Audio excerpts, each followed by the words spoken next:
Hello everyone, and this video is a first for me. I've been watching movies my whole life now. It's a huge passion of mine which I follow in every way I can. So I decided to make movie reviews. Yes, okay, there are so many channels about that, but hey, I mean, why not? Maybe I can incite you to watch some movies, some different movies that are not so mass orientated. That's the one.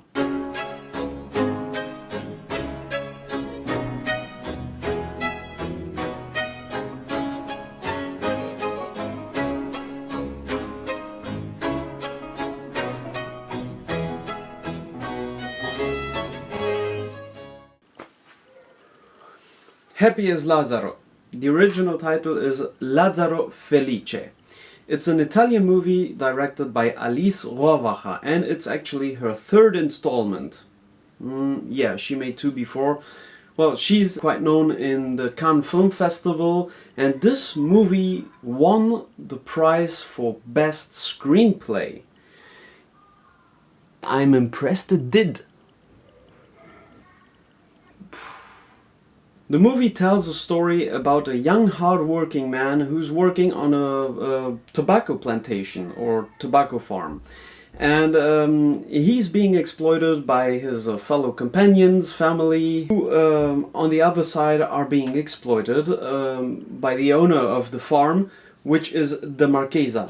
This all plays around, well, there are different timelines kind of, but it starts off like being the 50s, like that's the feel, the vibe you get from it.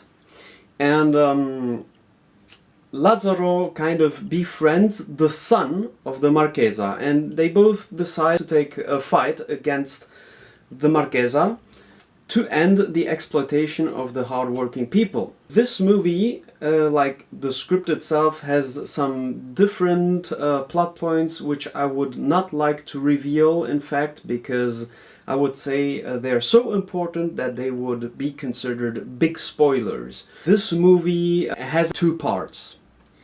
The first part takes place on this plantation and introduces all the characters, and the story starts unfolding, and it's great and magnificent. I loved that part. I got hooked. I would say like from minute 5 to 10 I was kind of intrigued where the story was going.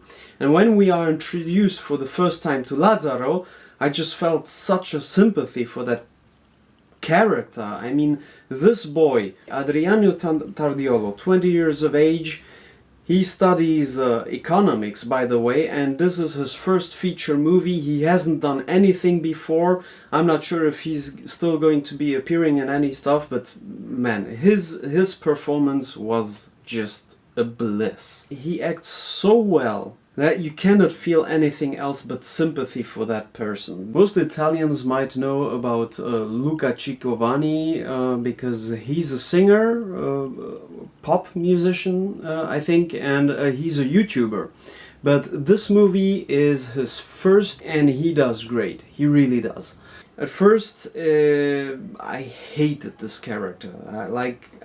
I didn't like him. And I think that's also the way it's supposed to be, like to feel some kind of disdain for him.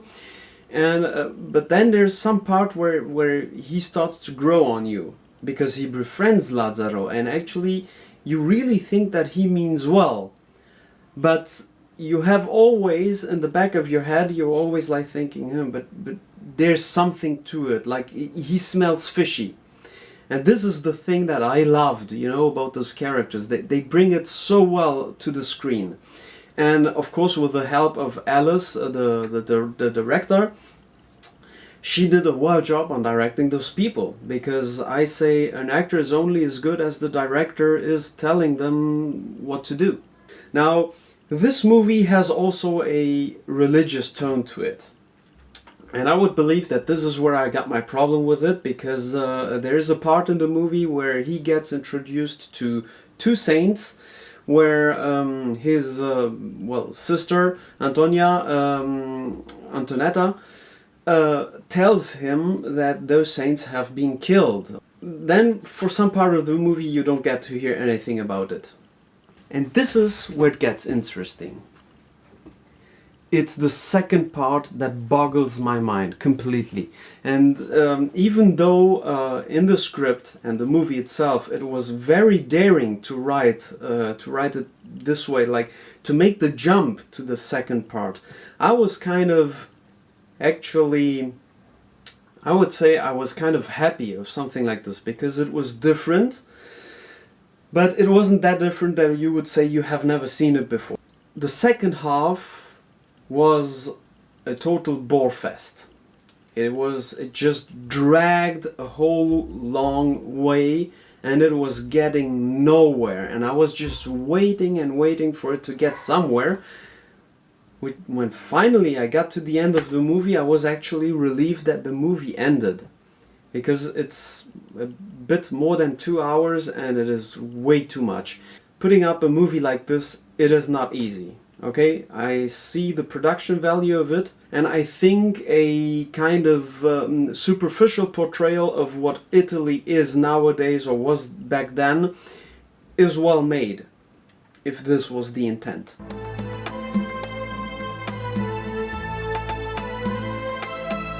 Now let's talk about the photography.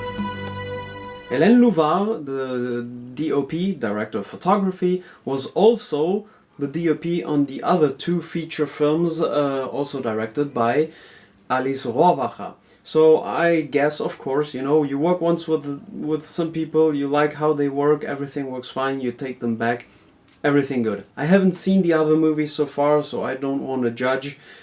I don't know if the decisions were different here. Many praised the photography of this movie as being good, of being beautiful and blah blah blah. Well, honestly, it was so. I don't know, I didn't see anything special to it. It wasn't daring. They didn't take any actual risks of trying to play with new angles. It was all made in a very old-fashioned documentary style, which is not bad. I mean, I like when you have still shots, when you have also a moving camera, some pans. It gives you actually the feel of what the story is going to be and what it is like. But, well, it doesn't make it special. And that's about it. I mean, the lighting, okay, it's correct, it's good, everything is neat. There was never a moment where I felt that the photography was being artfully presented to enhance the story or the different points in the storyline.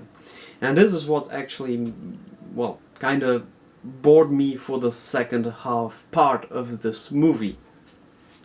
It looked kind of typical.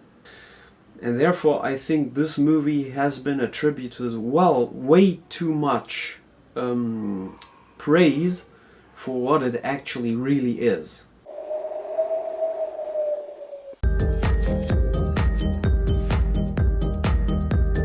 What can I say? The editing is good. It is what it is. It tells the story.